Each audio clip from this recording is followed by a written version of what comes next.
Suez नहर के निर्माण से जुड़ी पोस्ट के पहले पार्ट में हमने नहर निर्माण की शुरुआत, ब्रिटेन का इसको लेकर नकारात्मक रुख और फ्रांस का विभिन्न समस्याओं से जूझते हुए इसके निर्माण का जज्बा और 44% शेयरधारक सैयद पाशा के मंदी की मार में फंसने के बाद अपने शेयरों को बेचने का विचार तक के बारे में जाना। अब बात करते हैं उससे आगे की। पाशा की परेशानी का ब्रिटेन ने फायदा उठाते हुए उनके 44% शेयर खरीद लिए, जिससे नहर का नियंत्रण फ्रांस के साथ साथ ब्रिटेन के पास भी आ गया और धीरे धीरे यहाँ से जहाजों की आवाजाही बढ़ने लगी। लेकिन मिस्र ने अपने क्षेत्र में विदेशी ताकतों के बढ़ते प्रभाव को देखते हुए नहर के खिलाफ विद्रोह शुरू कर दिया। लेकिन ब्रिटेन ने फ्रांस की मदद से इस विद्रोह के जवाब में मिस्र के बड़े हिस्से को अपना उपनिवेश बना डाला। 1936 में मिस्र के आजाद होने के बाद भी ब्रिटेन सुएज नहर पर से अपना नियंत्रण खत्म नहीं करना चाह रहा था। ऐसे में द्वितीय विश्व युद्ध के दौरान यह नहर फ्रांस और ब्रिटेन के नियंत्रण में बनी रही। युद्ध के दौरान जर्मनी के सैन्य जनरल एरविन रोमेल के नेतृत्व में दूरी राष्ट्रों ने मिस्र के बड़े हिस्से पर कब्जा जमाने की कोशिश की।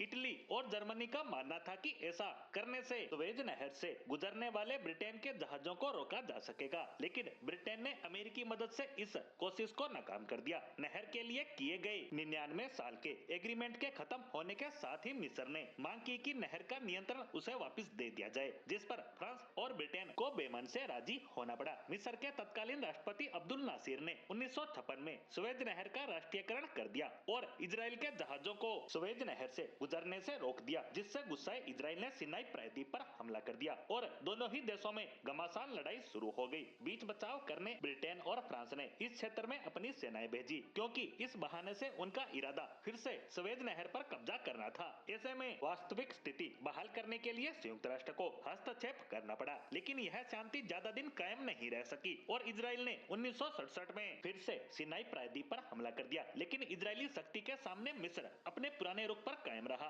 और इजरायली जहाजों के सुएज नहर में घुसने के रास्ते को बंद कर दिया, जिसके लिए उसने अपने 2 जहाज डुबा दिए और इजरायली जहाज के नहर में घुसने के रास्ते में बारूदी सुरंग बिछा दी। इसके चलते अगले 6 वर्षों तक सुएज नहर का रास्ता पूरी तरह से बंद हो गया। 1973 में मिस्र ने सुएज नहर को पार करते हुए सिनाई प्रांत को फिर से मिलाने के लिए हमला बोल दिया, लेकिन इजराइल की सेनाओं ने उसकी इस कोशिश को नाकाम कर दिया। ऐसे में संयुक्त राष्ट्र को एक बार फिर से हस्तक्षेप करना पड़ा और दोनों ही देशों को वास्तविक सीमाओं में वापस जाने के लिए तैयार किया। लेकिन सुएज नहर को दोबारा खोलने में 2 साल का वक्त लग गया, क्योंकि वहां बिछाई गई बारूदी सुरंगों को हटाना था। 1967 में जब इजराइल और मिस्र में जंग शुरू हुई, उस दौरान सुएज नहर से 15 जहाज गुजर रहे थे, जो 8 साल तक वहीं फंसे रहे, जिससे उनमें जंग लग गई। फिलहाल सुएज नहर मिस्र के नियंत्रण में है। दुनिया का कोई भी जहाज टोल टैक्स अदा कर इस नहर से गुजर सकता है। मिस्र को इस नहर से 6 अरब डॉलर की आमदनी होती है। नहर के महत्व को देखते हुए मिस्र ने इसे